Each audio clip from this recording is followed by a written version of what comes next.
I would say to kind of treat VR chat like being in a foreign country in a sense. Mm. Like say if you're, presuming you speak the language of the country that you're in, like you're in this new location, you don't know anyone already. Maybe you do know someone, but like treat it kind of the same as being in a new location in real life. Like, sure, you can go and Hello, everybody. Welcome back to Metaverse Degen. I'm Lion.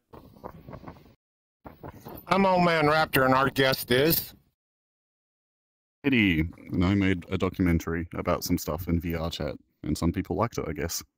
Oh, so what made you want to start the documentary, and what was it all about for those who haven't seen it?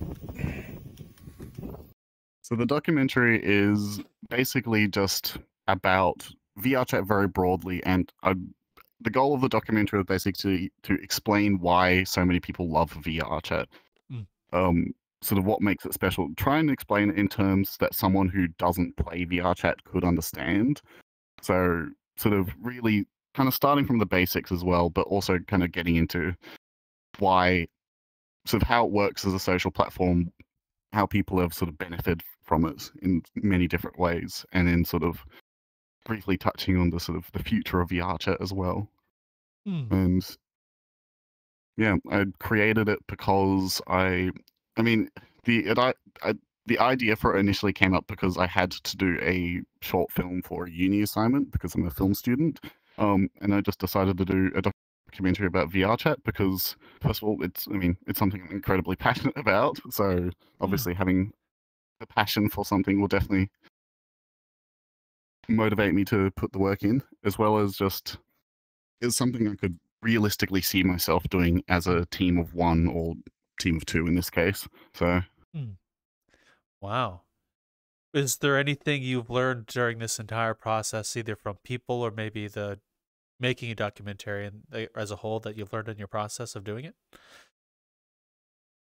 Oh, I mean, there's a lot of things that I've learned about throughout the whole process. I mean, obviously, there's a lot of like the kind of logistics kind of things, like learning how to actually organize interviews with people, how to organize working across time zones. God, time zones are difficult when you're in Australia because everything's either at 10 a.m. or 10 p.m., nothing else. But so lots of people skills in that sense, as well as like learning lots of things about VR chat and VR from the people I've interviewed. Like everyone had so many interesting things to say, and there were quite a few things that I just had no idea about in VR chat. Namely, like sort of weird quirks in their terms of service, such as that you can't, in their community guidelines, they put it so that you can't use VR chat as a therapy tool, which I think is really interesting because, it says a lot about VR chat. And I didn't know that before the project. As well as just like, yeah, I mean, I learned a lot throughout the project, mostly in the sort of logistics sense, so in the sort of how to actually make a documentary, how to optimize a YouTube video for search engines, all that kind of stuff. Oh, so this whole thing started, the documentary and stuff, because of a university project, you said? Yeah, so this was my final assignment as part of my like bachelor's degree. So like literally spent entire half the year, like one whole semester working on it. So which is about 5 months. Oh wow, what did it take to make the full documentary? Like the back house as well as the filming itself? Well, it definitely took a lot of sort of preparation prior to filming, but so obviously we had to come up with a list of questions and a list of topics that we wanted to cover. So even though I didn't know what answers I was going to get once I'd started conducting interviews, I still had to have in mind what kind of answers I wanted people to give. So I sort of basically made like a map of topics that I wanted to cover, sort of the order in which I wanted to discuss them, and then sort of built my questions around that. So say if I'd usually start every interview by getting them to sort of briefly describe what VR chat is, like very broadly. Oh, it's a game that you play using a VR headset. Okay, great. And then sort of guiding them into the next topic and then the next topic in a way that would sort of work for the video. And I got a lot more content than I used in the version of the documentary that you saw on YouTube, but there was sort of quite a lot of planning that goes into it. But then with any kind of documentary where you're doing unscripted interviews, you get a lot of information that you didn't plan to get as well. So certainly a lot of work in the editing part of the process. Okay. What helped you choose between what answers you wanted to put into the final product versus what did you want to cut out? It was kind of two measurements that I went with. In that is, I was measuring it on terms of how relevant is it to the rest of the documentary and how useful, like how useful that information is in a sense. So, like for example, some people went on like really interesting tangents about interesting topics, like phantom sense, for example, which is a really interesting topic. But I didn't include any of that in the documentary because it was something that was too much to include within that time limit of 12 minutes. And I had to really sort of pick and choose what were the best of the best to sort of really describe sort of the necessities, as it were. Because I haven't mentioned it yet, but because it was a uni assignment, it was limited to 12 minutes. Like that was the maximum time limit I had. So I had to be really like ruthless with my editing and cutting it down to really a limited amount of content that got included. Wow. But yeah. Oh, that's actually pretty interesting. How did you structure your questions when you said earlier that when you interviewed somebody for the content that you're cutting out? How did you structure that in your process of the interview? I basically just kind of made a list of questions and sort of divided them into categories by topic. So say topic 1 would be what is VRChat, and I'd ask them to like describe what is VRChat literally, like what is VRChat in a literal sense, as well as what is VRChat to them. And then I'll dive into more like personal topics to them. So I'd ask them like, what's your favorite experience in VRChat kind of thing. And then I sort of follow that kind of, I basically just had a list of questions which I'd ask. I wouldn't always ask it in the same order of questions because I wanted the interviews to be kind of a lot more natural feeling. I didn't want it to be like just a job interview per se. Like I wanted them to, if they wanted to go off on a tangent about some topic they were passionate about, I wanted to let them do that. So I would reorganize the order in which I asked the questions to find whatever is sort of appropriate for the conversation at that time. Okay. To help things. I got a question for you. My famous question. Everybody likes this.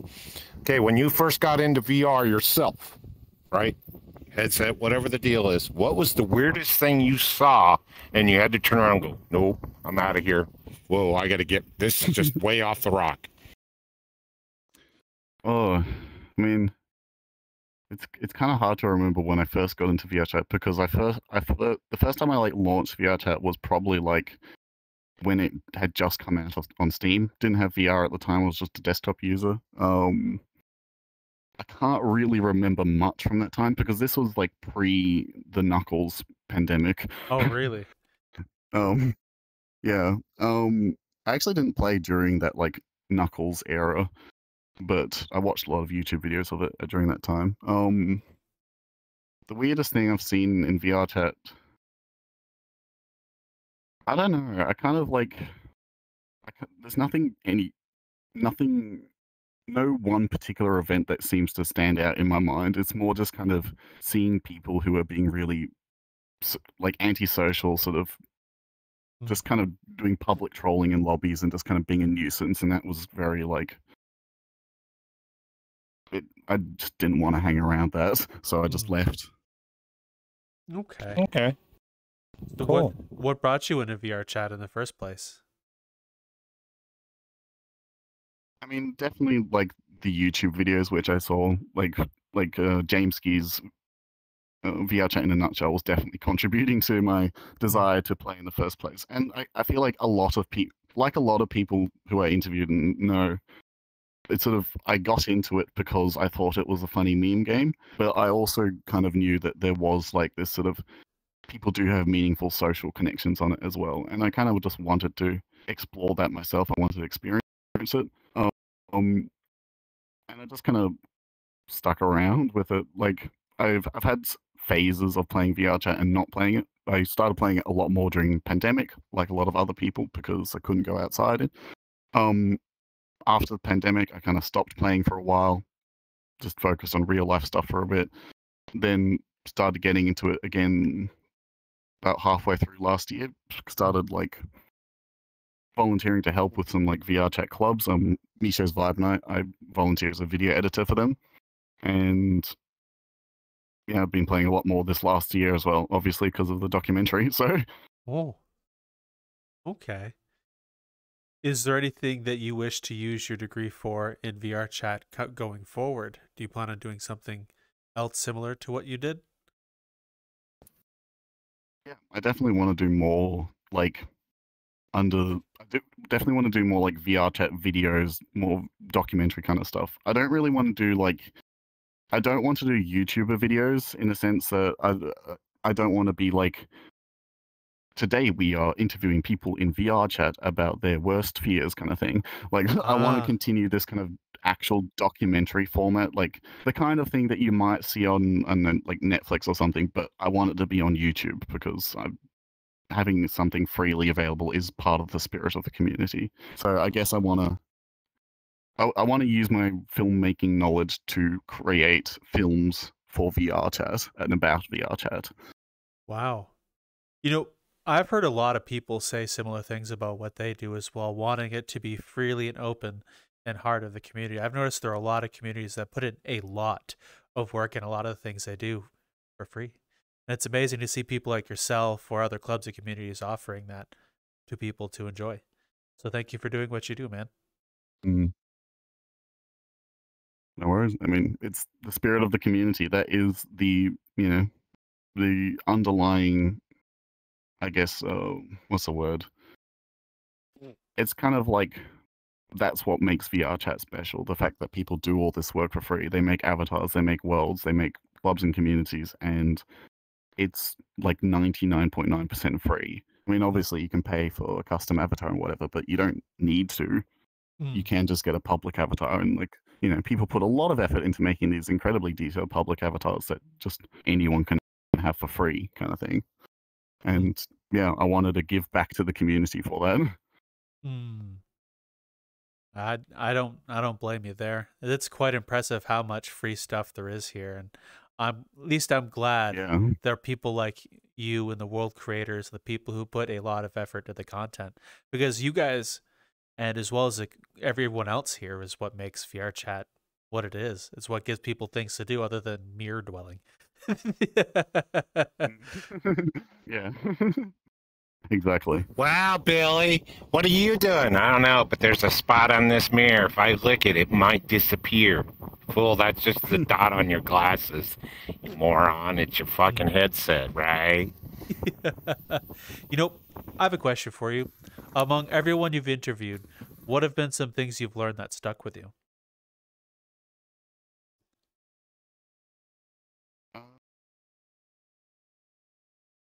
I guess it's not so much about things I guess it is kind of things I've learned, but more like personal experiences from people that have stuck with me, because quite a lot of the people I interviewed were people that I knew already. Like, they were friends and friends of friends that I was mostly interviewing, and just kind of learning about their life stories is just really, I guess, moving to hear some of them. Like with Z, who was the person who was talking about how VRChat saved their life. Like, I didn't know that about them until I did the interview, and that's obviously, that was incredibly moving for me to do the interview and learning that input sort of in real time.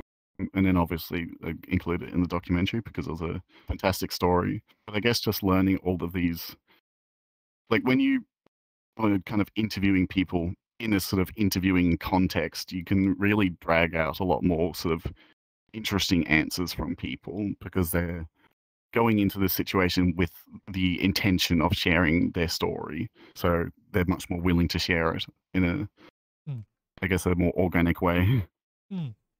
So I did see the documentary. For those who haven't, would you mind regaling the tale of the story of the person who VRChat saved their life?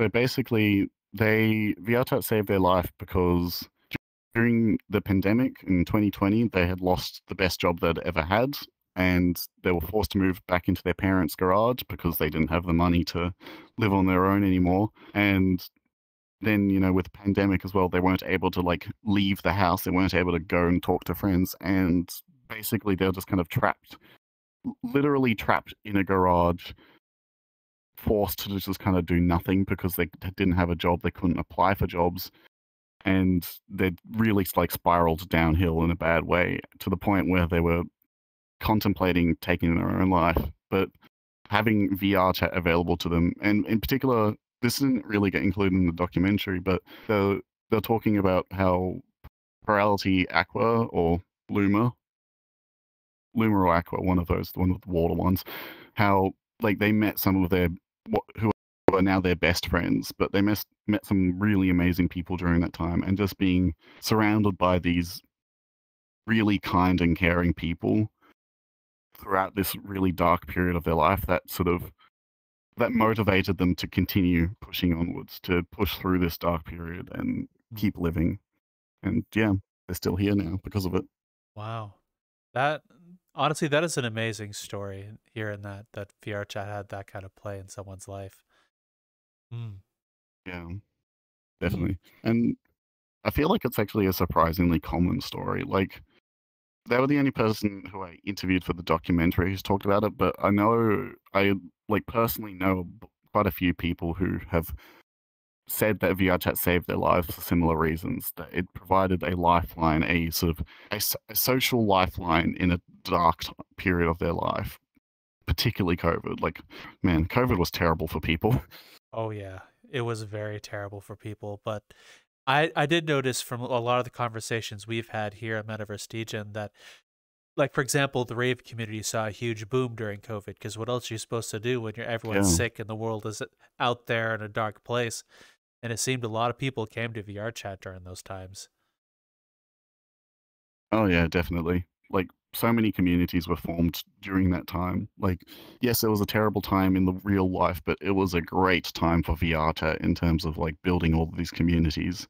So many communities popped up. I know Vibe Night, the one that I'm personally affiliated with, I think it existed a bit before COVID, but it really sort of changed from a minor social event to what it is now, the sort of monthly rave with hundreds of attendees kind of thing. It's really, VRChat had a lot of growth during that time, and so many communities have formed because of it.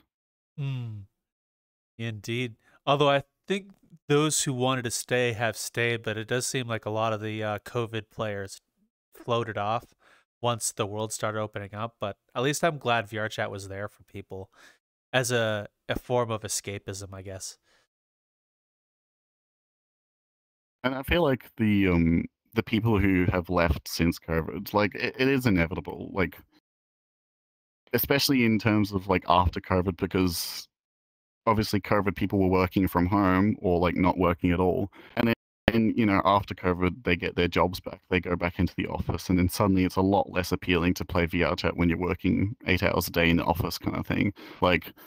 You're spending 8 hours a day, tapping it away at a keyboard, whatever people do in an office, and they get home and they don't necessarily want to talk to people, I guess, again, because they just, some people find it very tiring. I'm a pretty introverted person myself, and I can't. If I was socializing to people for 8 hours, I wouldn't want to come home and socialize more. So Yeah. I get it. That's a fair point. Although I've seen a lot of people who are introverted who, as you said, socialize the real world, and they come here and they end up being a lot more sociable once they're in VRChat. I've noticed a lot of people have that kind of flip in here, and it tends to leak out into the real world eventually too.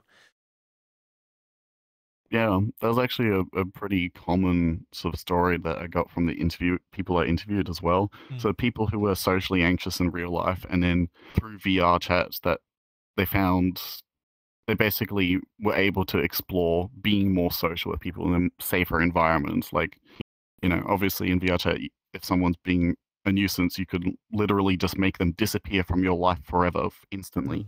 Like they turn invisible. You never hear from them again.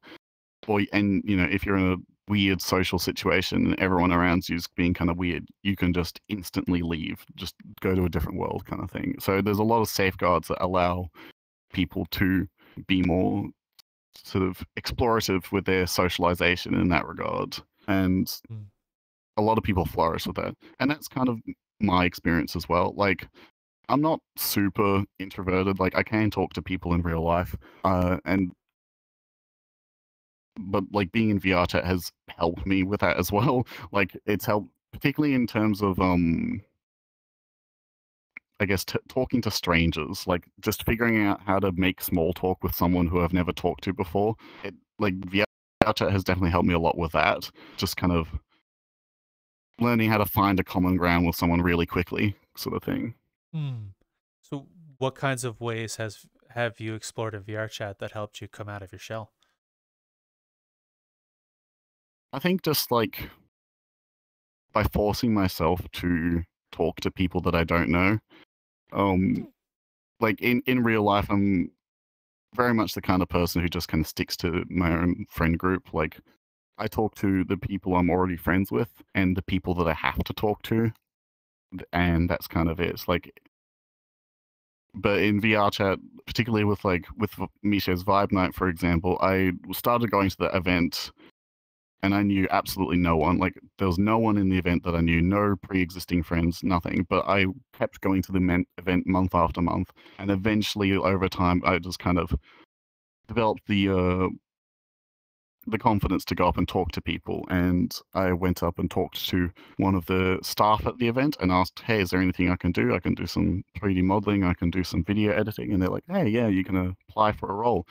I did that, got the role as video editor, forced to talk to more people, and now I'm friends with like quite a lot of people who go to the event. So it's definitely it's taught me how to sort of build a friendship from nothing, which is something that I never really learned how to do, I guess, because in real life, like in school, whatever, like high school, you make friends with people because you're literally forced to sit next to them 5 days a week for 8 hours a day. Like, you're just going to make friends with them if you are forced to sit next to them. In university, that wasn't the case because, sure, I may see this person in the same class every week, but it's a 1-hour class once a week, and it's much easier to like just not talk to anyone because of that. So, yeah, like VR chat taught me how to make friends from scratch again, how to make friends with someone without necessarily being stuck in a room with them all the time. So, what were the earlier days of VR chat like for you, being someone who was shy? Lion, no offense, buddy. Yeah, you're broken up. What the hell? Yeah, he's going to sit here and watch, trying to answer your question. You're all rolled up in a ball. That'd be interesting. I'm not removing that. It's going to stay if I look like a big ball of spaghetti. I do apologize. What were the earlier days of VR chat like for you? Oh, definitely a lot harder, and a lot harder to socialize with people. Like, the earlier days of VR chat for me, like I said before, that I've been playing VR chat basically since it came out on Steam. But so I currently have about 600 hours in VR chat, and that that's 600 hours since it came out on Steam. So I've spent a lot of time just kind of jumping on VR chat for like an hour, maybe once every couple of months, like periodically, up until the sort of time when I like actually developed a friend group and was sort of getting on it consistently. So like prior to sort of having friends, like a consistent friend group and people that I talk to, I guess I just did a lot of world hopping, but it was kind of lonely. Like, often like oftentimes I'd get on VRChat and sort of feel worse after being on VRChat because it's sort of this social platform where so many people make friends and I'm just kind of not talking to anyone. I'm failing to do the social part of the social platform, and that would make me feel worse.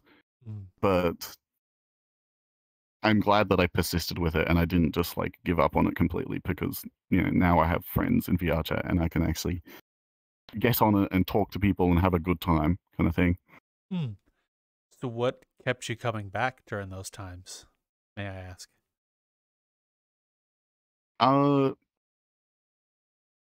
say it's just like having the knowledge that people do develop meaningful connections. Like I know that I knew of people who were in a similar situation to me, who were like socially anxious and all that kind of stuff, and that through VRChat they found a amazing friend group and sort of flourished, I guess. And I wanted to experience that for myself, and that's kind of what kept motivating me to keep coming back. And, as well as just like random YouTube videos as well. Like I'd see about some new thing in VRChat or some new worlds that like looked really nice, and I'd be like, damn, I want to go see that. And then I'll jump in. Maybe I'll talk to some random user in a public instance, and that will like justify my time spent in VR. So, I got a question, line. What would you do if you, in your point of view, if you gotta make sure I say this right. What advice would you give to somebody if they were first time into VR and everything else like this, not knowing an inch of it whatsoever besides the basic trying to figure out all the buttons and all that? What advice would you give to somebody if you saw them and they looked like they were just standing in a corner?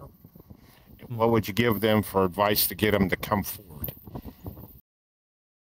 I would say to kind of treat VRChat like being in a foreign country, in a sense. Like say if you're, presuming you speak the language of the country that you're in, like you're in this new location, you don't know anyone already, maybe you do know someone, but like treat it kind of the same as being in a new location in real life. Like sure, you can go and go explore the worlds, go see the pretty places, but to develop social connections, you need to put yourself in scenarios which are built for developing social connections. Like just like in real life, you can go see the pretty Tower of Tokyo or whatever, and look nice, but people don't go to that location to meet new friends and socialize. People go to a bar to socialize and meet new friends. People go to clubs and pre-organized events. And VRChat is exactly the same. Like just joining random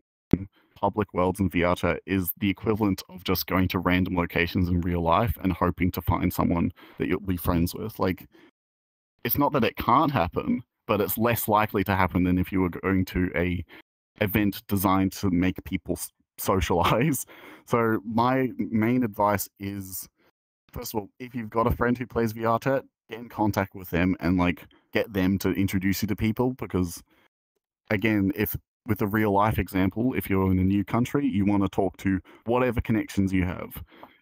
If you don't have friends in VRChat already, or you're sort of starting off completely new, join Discord servers, look for pre-established VRChat communities that do like game nights, movie nights, raves, that kind of stuff, and just turn up. Like go to the event and be present. Even if you don't talk to anyone at the event, keep going to the event and you'll eventually develop the confidence to go and talk to someone. Or maybe people will, like, probably not on the first time you go, but if you keep going to events, people will notice that you're there and people will talk to you eventually.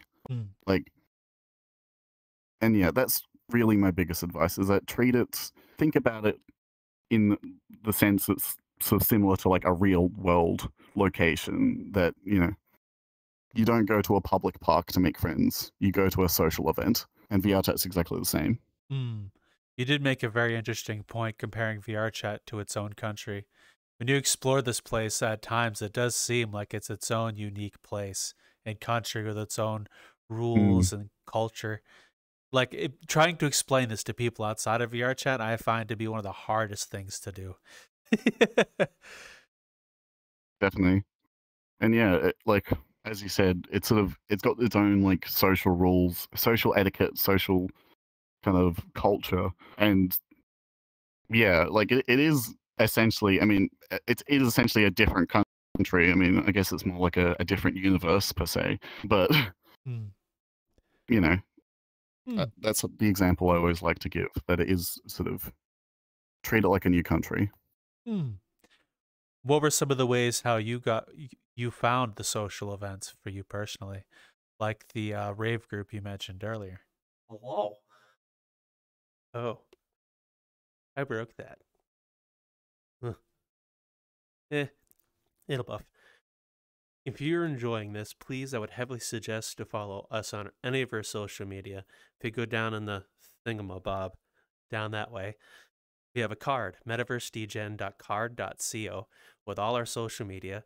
Feel free to come follow us at any of those places. We've got Discord. We hang out there all the time. Feel free to come chat. Also, we have a Patreon with 2 people who joined up now, and I'm going to give them a little bit of a shout out. One of which is Training Fangs, who's a really good friend of ours, and Forbidden Zero, and also a good friend. So please, come follow us, come hang out. Oh, that's my cue to go. Enjoy the video. I'm trying to remember how I came across it initially in the first place.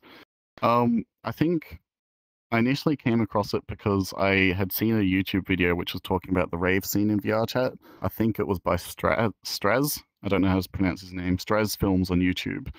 And he was sort of made a video talking about the rave scene in VRChat. And from that, I kind of just did some research into VRChat clubs. And through social media, I can't remember exactly how I found it, but I found Vibe Night, and they had a Discord server.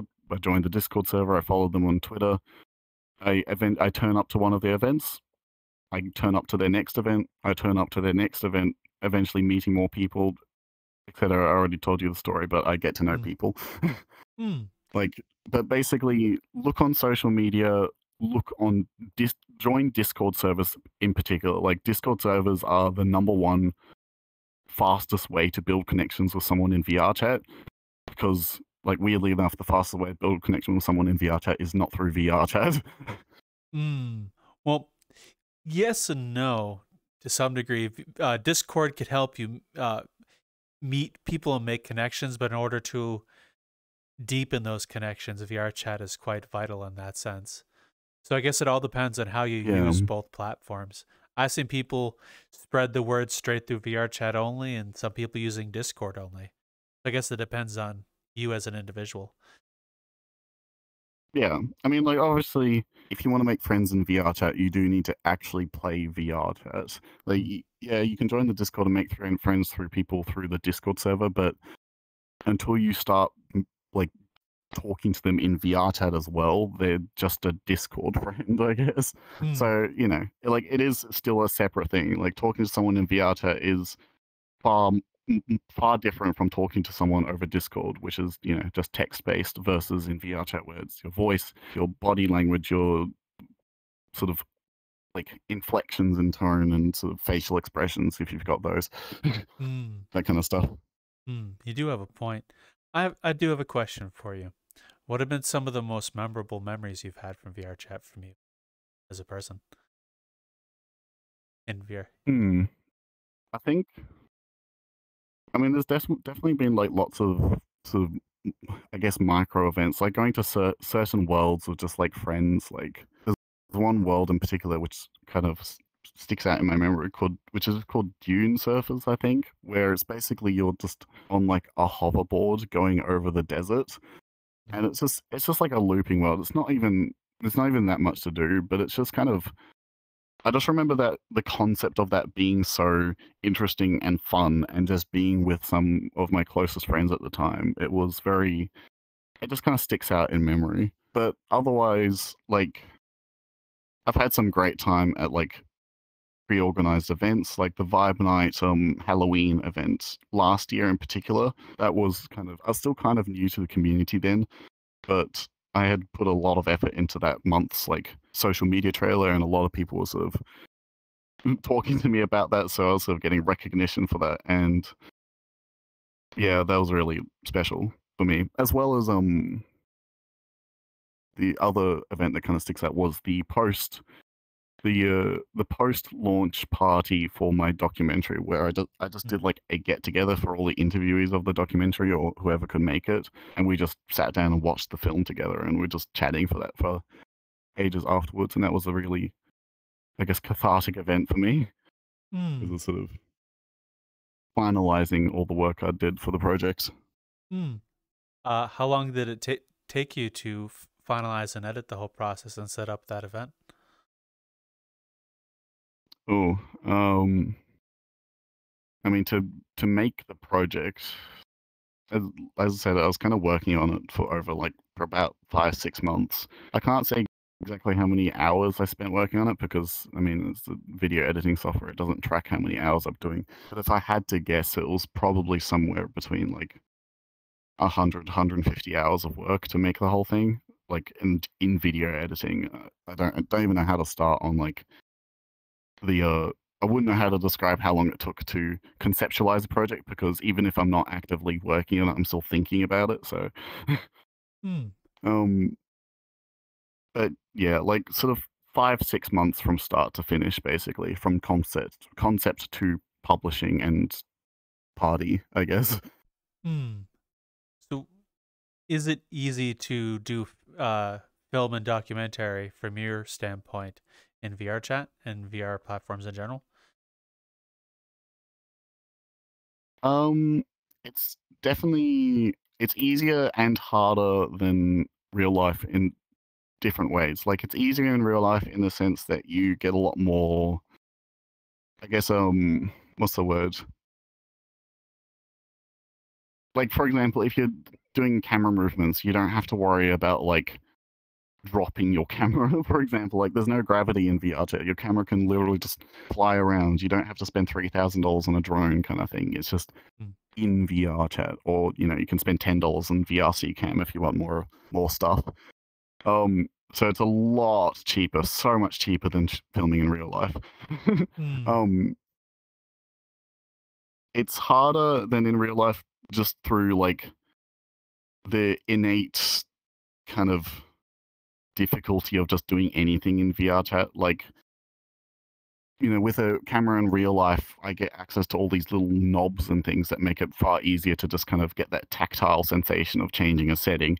Whereas in VRChat, I'm going through menus in my action menu, and it's like, oh, where's this button in the menus again, kind of thing.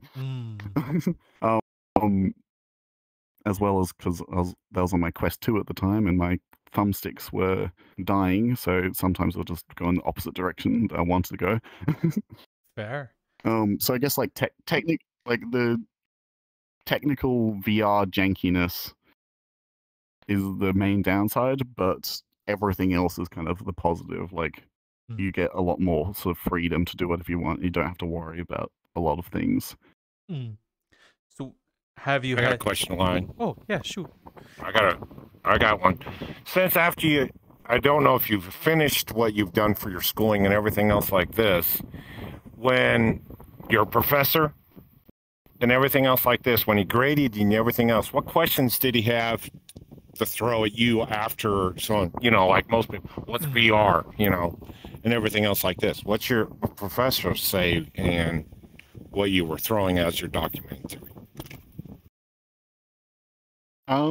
They didn't really have a lot of questions sort of after the documentary because I mean most of the questions were during the sort of pre-planning process, and I took a lot of time to explain everything to them, like explain the concept of what is VRChat. They did have some knowledge about like they knew what a VR headset is. They'd heard of Mark Zuckerberg's Metaverse kind of thing, so it wasn't too hard to sort of work off that knowledge to explain VRChat.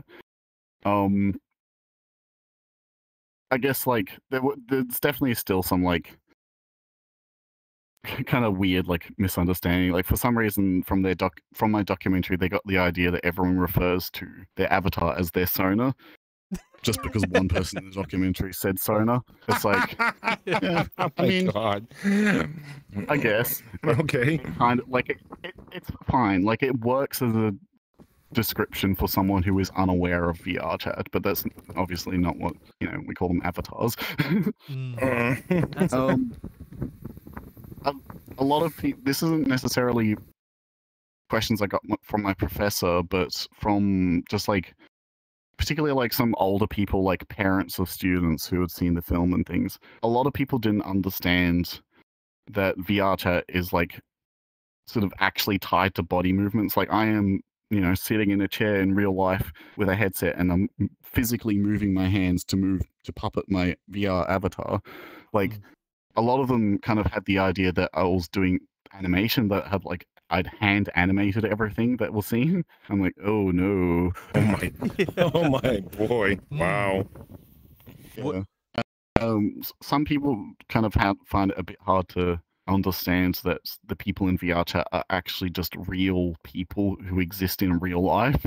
I'm not really. I was kind of struggling to describe that because I guess I just described to people who are like older, like to my grandmother, for example. I explained it to her just like it's like having a phone call with someone, except you can see an embodiment of their movements, kind of thing. So yeah, there's definitely some, I guess, some friction in explaining it to particularly older audiences. What was the reception of your documentary as a whole from your professors and the students who saw it?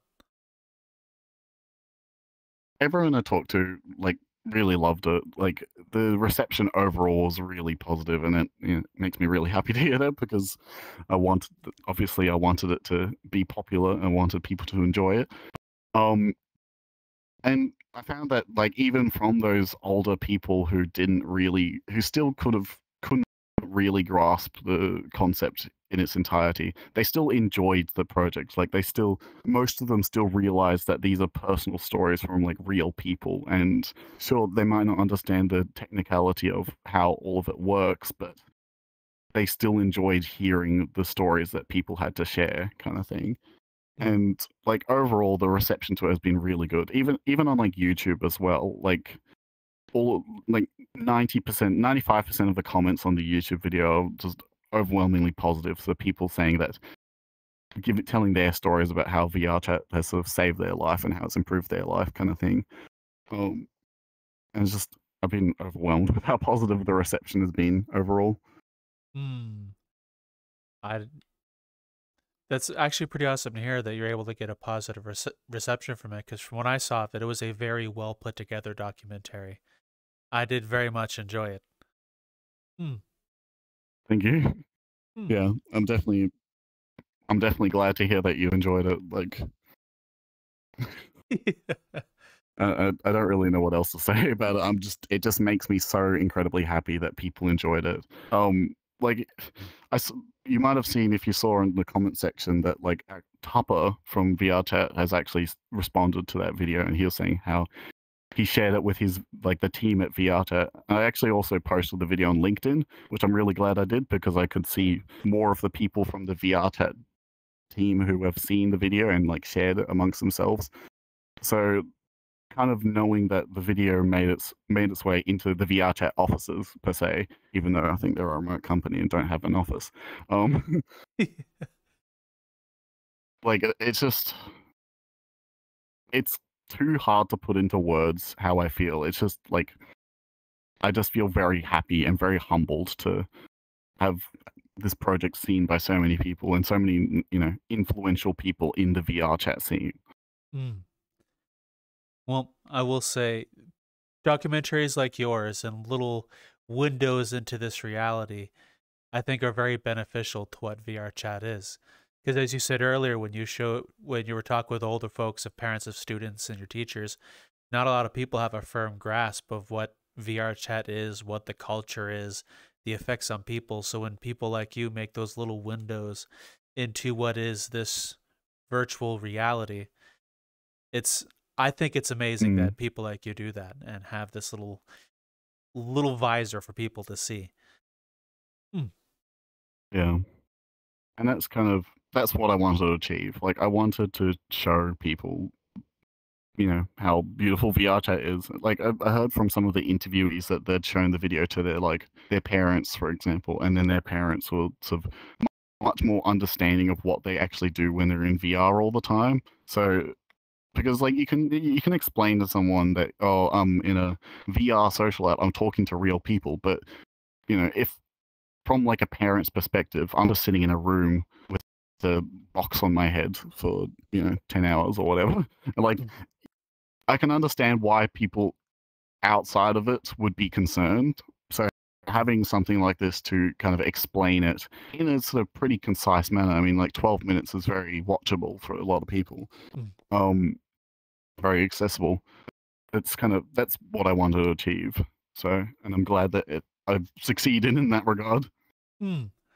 What are some of the things you wish to do in the future in terms of like documentaries and films? I definitely want to make like an extended cut of this documentary because I had so much footage, so much content that just didn't get included. Like, I interviewed about 16 people, and I think I had about 20 hours of interview footage, which got cut down to 12 minutes of footage, which was obviously not ideal. Also, hi, Eric. We're doing a podcast interview right now, which probably isn't the best time to catch up. That's all right. I'll catch up with you later. Well, sorry about that. God damn, what? Oh, damn, I couldn't get a goddamn popcorn out of him. Oh, man, I hate it when they leave that quick. I could have had a container of popcorn. Well, maybe next time. I'll put my status on Ask Me. There we go. It's all good. We've had people do that before. It doesn't bother us. It's part of VRChat.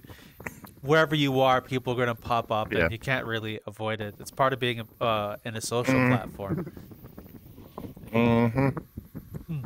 Yeah, I mean, that's kind of also that's just one of the quirks of VRChat, as you said. Like, in real life, you can't just have a friend like suddenly manifest in your house, but in VRChat, that's totally possible. Oh God, that'd be a nightmare. You know how it is. You start with one, right, folks? When you start with one person, you leave yourself open. What I'm getting by meaning open is when you're blue or green, you leave your front door open, and you put a sign on it that says, "Come in here and raid my house." That's pretty much what it amounts to. So what it amounts to is you get one. It's like feeding one mouse, a piece of cheese, and before it's over with, you got the whole town at one location. It gets wild and it's funny, And people look like, okay, who left the door open and who is on blue or green? Everybody starts looking at the status, and the one guy just turns around and goes, "Oh shit, it was me," and it happens. It happens. It's funnier than hell, but it happens, and that's part of VR. But it's funny. I get a kick out of it when you see that. That's a trip. Indeed. Exactly. Yeah, and I guess that's kind of like. Obviously, it's one of the quirks of VRChat, but that's part of what makes it. So it's a good thing as well. Like if you want to just socialize with a bunch of people, like you can go from an empty instance to a pretty full one relatively quick if you've got that kind of friend group. So, great for socializing, but not always. Not if you're trying to do a podcast. Honestly, it's okay. Honestly, I kind of enjoy seeing those moments where someone walks in. I think like we had it once before. We did a video with a VR DJ named Anais, and he left himself logged in, and so many people started walking in. And the way Anais is, he's a very friendly person, so he kind of forced them didn't really force, but invited them into the podcast. We got to other people's stories. Raptor told one person to grab him a beer and popcorn, which is a pretty funny moment as well. So I personally don't mind people popping in. It is what it is. Yeah. It's just the way it goes. But the biggest thing on that and everything else like this, when you see them come in here, just like what you just said, the gentleman walked in and everything and goes, "Oh, I'm sorry," and everything. "I'm out of here." They just back up. Instead of going, I've never seen one yet that we have, "Hey, can I stay?" You know, no, they just back up and think that they're trouble. They're not trouble. We don't mind it, but it's the idea. The first thought in their mind is going, "Oh crap, I got to get the hell out of here because I don't want to be on there." And it's funny. It's funny. It's a weird situation that, you know, it's part of VR and everything else like this. But they look at it that they think they're interrupting, and they're not, and everything else like this, and they could be part of the broadcast, and we don't mind it. We, you know. Just the way it goes. It happens, you know. It's weird, but it's funny. I feel like that might just kind of, I guess, be a byproduct of, I mean, I would say that, like, the majority of people in VRChat are introverts, so more introverted to some degree, like, not necessarily extroverts in real life. And I'd say that that kind of behavior is definitely just sort of residual introverted behavior, I guess. Like, you know, you get caught out if you get sort of caught in a situation that you weren't expected. Like, you weren't how do I word this? Like, it's like, you know, going into a house party when you weren't necessarily invited. It's sort of you just kind of immediately go into fight or flight. I need to escape this situation, kind of brain activity. I need water. So when you see the gentleman that just walked in and everything else up like this, just walk up to him and pat him on the head and said, "Nice job." We, you know, and just to see what his reaction is. Says, "Nice job," but not in a rude way, but a nice way, and everything else, and just see what he goes. 10 to 1. When you do meet him, he's going to apologize up and down the road about 6 times before you finally say, "It was not a big deal. We don't mind." So yeah, you just it's weird. It's one of those situations. I think everybody's been through it. Line, I know you probably have. You know, it happens even in the real world. You know, like you say, if you walk in by accident and stuff like this. The best way to feel like you're embarrassed is when you actually go into the bathroom, you grab the door, and the fool on the other side forgot to lock the door. Yeah, that's more than what you want to see. And that's usually what comes to mind. So, yeah. Indeed. It's a good example. For some reason, I was reminded of a moment accidentally kicking in. I think it was I was at one point in a stall in one of my old, I think it was high school, and one of my friends decided to just come in and boot in the stall door, not thinking anyone was in there. And his exact response was similar to what your friend did, backing up. "Oh God, I didn't know someone was in here," and backed up and left. It was kind of funny though to see the shocked look in his face when the door kind of busted open. Sorry, I had this fun thing where someone says something, and I immediately remember memories. I do apologize ahead of time for that. I mean, wait a minute, that's just like on that normal behavior. That's normal behavior. But the first thing comes to my mind is, did he actually have to go to the bathroom? Or did he just get up and leave and forget all that he had to actually do something? No, I think he saw a closed stall door and thought, "I want to kick it," and didn't think of anything further there. Just caveman brain kicked in. It was like, "Ugh, ugh, kick door." And then he kicked door and, "Oh, wait, someone's using the stall." I think it was one of those moments. You know, like when you walk in and someone doing something a little lascivious and you weren't expecting anyone to be doing that on the other side of the gateway. I think it was like one of those moments. There's a lot of that in VR. Oh yeah. Oh boy, there's a lot of yeah. You pop in and you're all of a sudden you're not paying attention. You got the sounds too high up and everything else of the volume. You walk in and all you're hearing is, "Wow, this is great," and all of a sudden you're going, "Well, time to go the other direction, real quick." Or you could be like me and because I'm so small and you just stand there. They just stand there, and all of a sudden they'll look down at you and they go, "How long have you been there?" "I know enough. You know, if I had a camera on, I'd record the whole thing and actually made $50. You know, that kind of crap. They just, you know, you catch them off guard. This is fun. Yeah. It's just VR. Welcome to VR. Oh, yep, that's VR. I do like I have the belief that like VRChat definitely needs to add a new sort of social status option, in that I kind of always feel like there should be something in between, like green and orange. It's kind of like, what if I want to show my location, but I want people to request to join, kind of thing? Like, it's sort of I see what he's always feel getting at. that. Yeah. Yeah, like Yeah, I feel like if you just kind of what he's set a getting at. toggle kind of thing. Yeah. Like, Well, a toggle saying I want to show my location and I want to invite people, or I want to show my location and I don't want to invite people, or at least I don't want to accept invites automatically. Sort of something more like that, because sometimes I want to chat with people, but I don't want to chat with anyone. So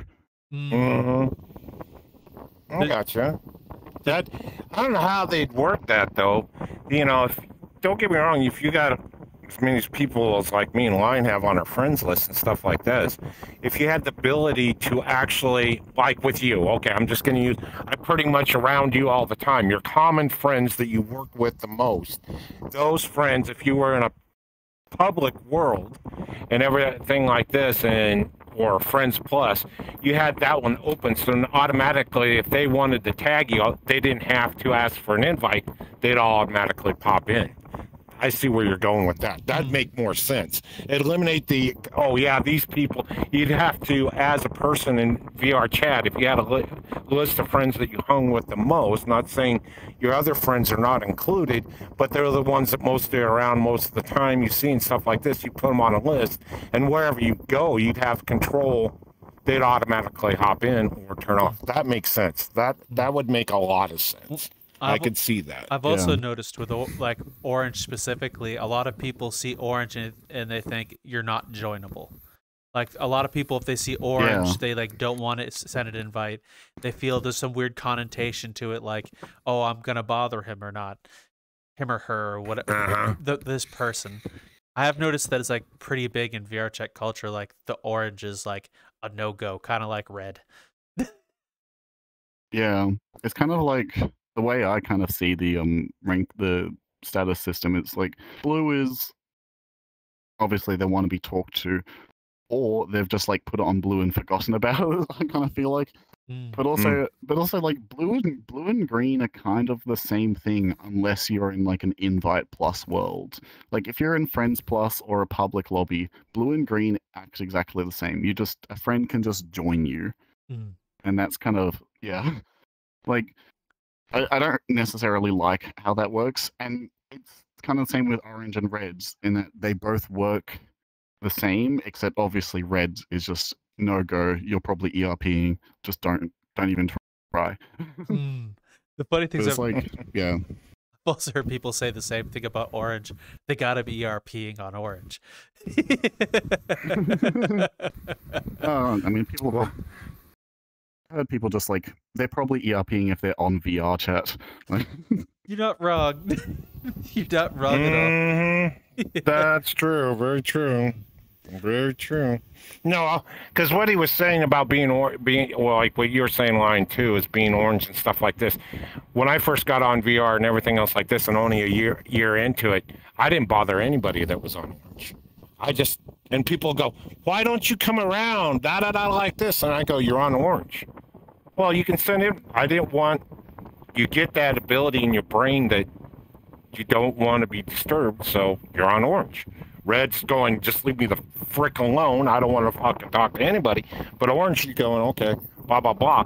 And I never would ask, and I kept with it for almost a year, not inviting myself to bump heads with the friends that you were good friends with all the way. And then they come and yell at you like, you're never around. What the hell's the problem?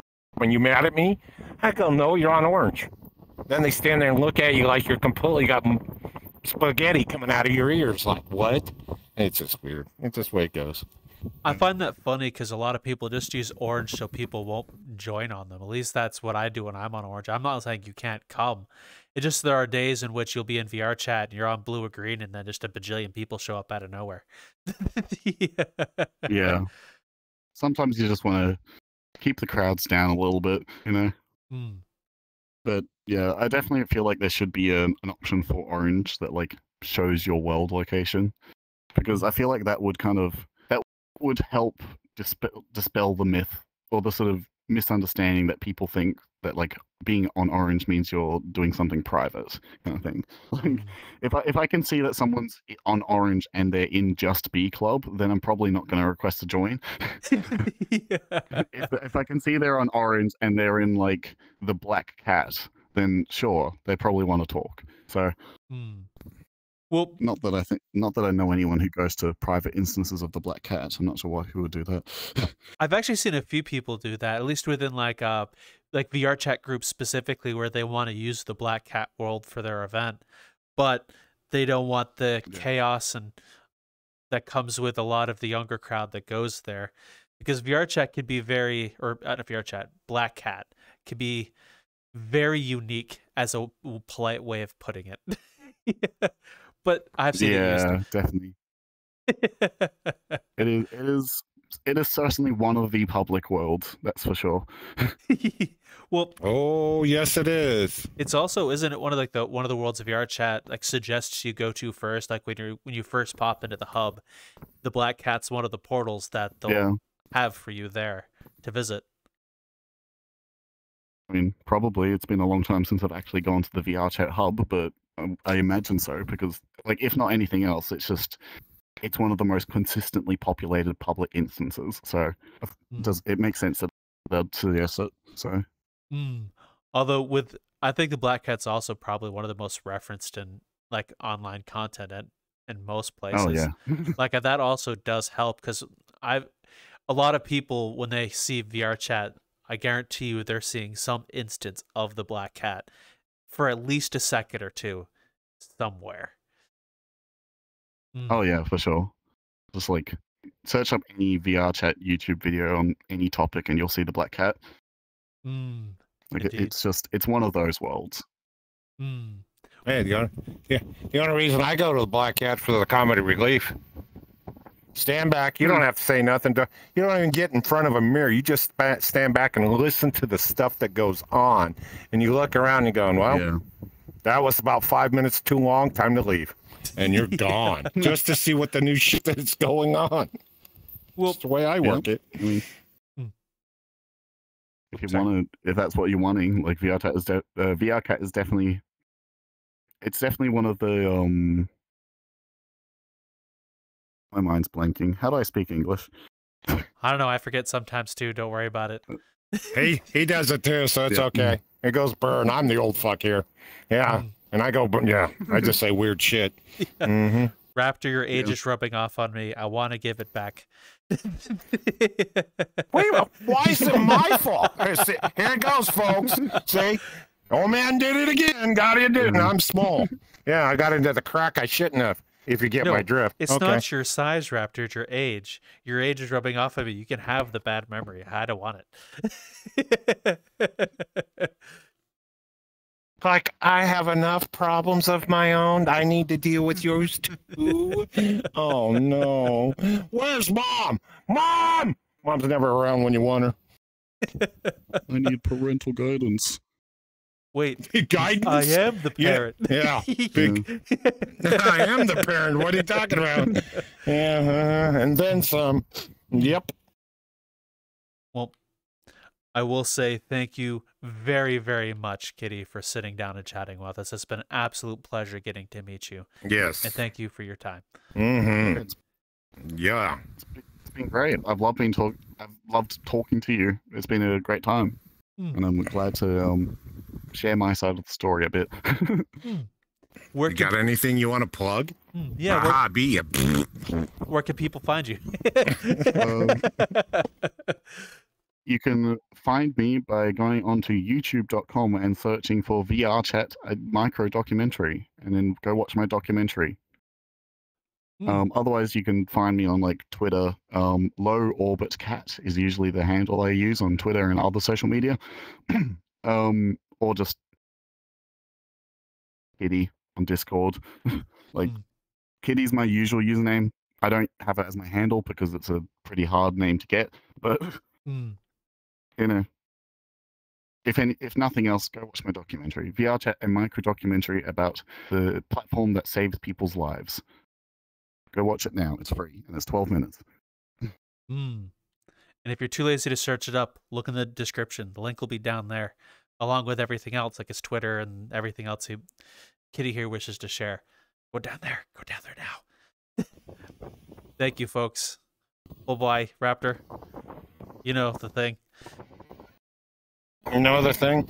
Well, like you said, folks, no matter where you are in VR, oh boy, it can matter where you can be and how you want to be and the people you meet. But remember one thing, it's just VR. And guess what? Sometimes it tickles when you think too hard. Have a good one, folks. We'll talk to you later. Bye.